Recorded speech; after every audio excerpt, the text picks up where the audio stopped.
ഇവിടുത്തെ മുസ്ലിമീങ്ങൾ എന്ന് പറഞ്ഞാൽ ഖുർആന്റെ ഏറ്റവും വലിയ ശത്രുക്കളാണ്. RSS അത്ര വലിയ ശത്രുവല്ലത്രേ, BJP അത്ര വലിയ ശത്രുവല്ലത്രേ. ഏറ്റവും വലിയ ശത്രു ആരാണ്? ഇവിടുത്തെ സമസ്തക്കാരാണ്. പറയട്ടെ, ആലോചിച്ചിട്ടുണ്ടോ? ഈ ജനതയെ പറ്റി ഒന്ന് ആലോചിച്ചിട്ടുണ്ടോ? ഖുർആൻ എവിടെ കിടക്കുന്നു, ഈ ജനത എവിടെ കിടക്കും? ലോകത്ത് ഖുർആനിന് ഏറ്റവും വലിയ ശത്രു സമസ്തയാണ്. കണ്ടോ? ഖുർആന് ഏറ്റവും വലിയ ശത്രു ആരാണ്? സമസ്തയാണ്. നമ്മൾ ഖുർആന്റെ ഏറ്റവും വലിയ ശത്രുവാണ്.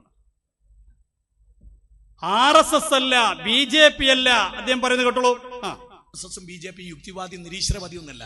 ഖുർആനിന്റെ ഏറ്റവും വലിയ ശത്രു കേരളത്തിന്റെ സമസ്ത. കേരളത്തിലെ സമസ്തയാണ് ഖുർആന്റെ ഏറ്റവും വലിയ ശത്രു. ആദർശ ക്യാമ്പയിനിൽ മതിയാക്കണോ? ഇത് തുടരണ്ടേ? ഇത് പറയണ്ടേ? നമ്മുടെ ബാധ്യതയല്ലേ? എന്താണ് ഇതൊക്കെ പറയണത്? ഇതൊക്കെ പച്ചക്ക് ഏതിലും ഓഡിറ്റോറിയത്തിൽ പ്രസംഗിച്ചതല്ല. വലിയ മൈക്ക് കിട്ടിയിട്ട് 100 കണക്കിന് ആളുകളെ വിളിച്ചുകൂട്ടി പ്രസംഗിച്ചതാണ് കേരളത്തിലെ സമസ്തക്കാർ. RSSനേക്കാൾ ഗൗരവമാണ്, BJPയേക്കാൾ ഗൗരവമാണ്.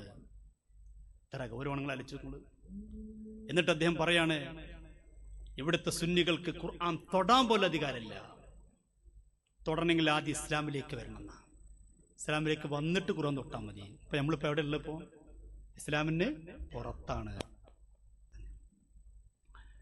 എത്ര ഗൗരവം നോക്കുന്നത്! ഇസ്ലാമിലേക്ക് വരുന്നത് വരെ ഇവിടുത്തെ സുന്നികൾ മുസാഫ് തൊടാൻ പാടില്ല, ഖുർആൻ തൊടാൻ പാടില്ല. കേൾക്കുന്നു? നിങ്ങൾ നിങ്ങളത് വെട്ടി ഒഴിവാക്കണം. നിങ്ങൾക്ക് അതിന് അവകാശമല്ല. തൊടാൻ അവകാശമല്ല. ഖുർആൻ കൈകൊണ്ട് തൊടാൻ നിങ്ങൾക്ക് അവകാശമല്ല. നിങ്ങൾ ഇസ്ലാമിലേക്ക് വരുന്നത് വരെ, ഇസ്ലാമിലേക്ക് വരുന്നത് വരെ ഖുർആൻ തൊടാൻ അവകാശമില്ല. നമ്മളെ കുറിച്ച് പറയാം. എന്റെ മുഅ്മിനീങ്ങളെ, പടച്ചോന് പേടിയുള്ളവര്, എന്താണ് ഇതൊക്കെ പറയണത്? എത്ര വിഷമുണ്ട് ഇതൊക്കെ പറയാനാണ്.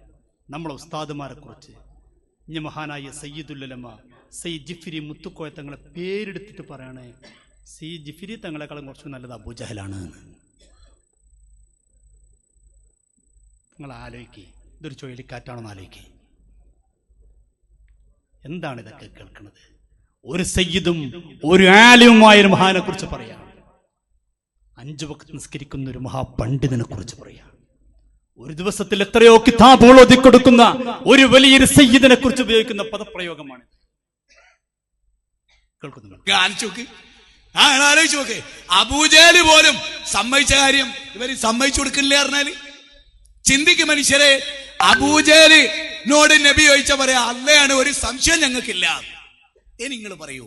ഇനി എന്റെ ചോദ്യമാണ്, അബൂജഹലിനാണോ കുറച്ചുകൂടി ബെറ്ററായ ഈമാൻ ഉള്ളത്, ജിഫ്രി മുത്തുക്കോയ തങ്ങൾക്കാണോ? എന്താ ചോദ്യം? അബൂജഹലിന്റെ ഈമാനാണോ കുറച്ചുകൂടി നല്ലത്, ജിഫ്രി തങ്ങളുടെ ഈമാനോ കുറച്ചുകൂടി നല്ലത്? അപ്പൊ ഇവർ ആരെ വെള്ള പൂഷണത്? ഇവർക്ക് ഇപ്പൊ ആരപ്പോ വേണ്ടത്? അബൂജഹലിനെ. നമ്മളൊക്കെ കാഫിർ.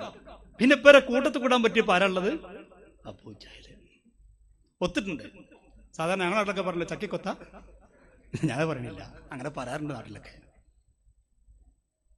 എത്ര വലിയ പ്രയോഗമാണല്ലോ. അദ്ദേഹം ചോദിക്കുന്ന ചോദ്യം കൊണ്ടോ, അബൂജഹലിന്റെ ഈമാനാണോ ബെറ്റർ, സയ്യിദുൽ ഉലമ സയ്യിദ് ജിഫ്രി മുത്തുക്കോയ തങ്ങളുടെ ഈമാനാണോ നല്ലത്? പറയട്ടെ. ആർക്കാ പറഞ്ഞില്ലേ? ആർക്കാ? സദസ്സിനോട് ചോദിക്കുക. ആർക്ക്? നിങ്ങൾ പറയും ആർക്കാണ്? സദസ്സിൽ കുറച്ചൊക്കെ അന്തള്ളവരൊക്കെ ഉണ്ടാവില്ല, ഒരു മുണ്ടാതിരിക്കുക. അപ്പൊ ഇയാൾ വീണ്ടും ചോദിക്കുക ആർക്കാണ്, എന്നിട്ട് അയാളുടെ ഉത്തരം പറയാം. അബൂജഹലിന് അല്ലേ? പക്ഷെ അബൂജഹലിന്റെ ഈമാൻ പെർഫെക്റ്റ് ആണോ? കണ്ടോ? അബൂജഹലിന്റെ ഈമാനാണ് ആരേക്കാൾ നല്ലത്? അബൂജഹലിന്റെ ഈമാൻ അത്ര പെർഫെക്റ്റ് ഒന്നും അല്ലെങ്കിലും എന്നാലും ജിഫ്രി തങ്ങളെ അപേക്ഷിച്ച് നോക്കുമ്പോൾ ആരാ നല്ലത്? എവിടേക്ക്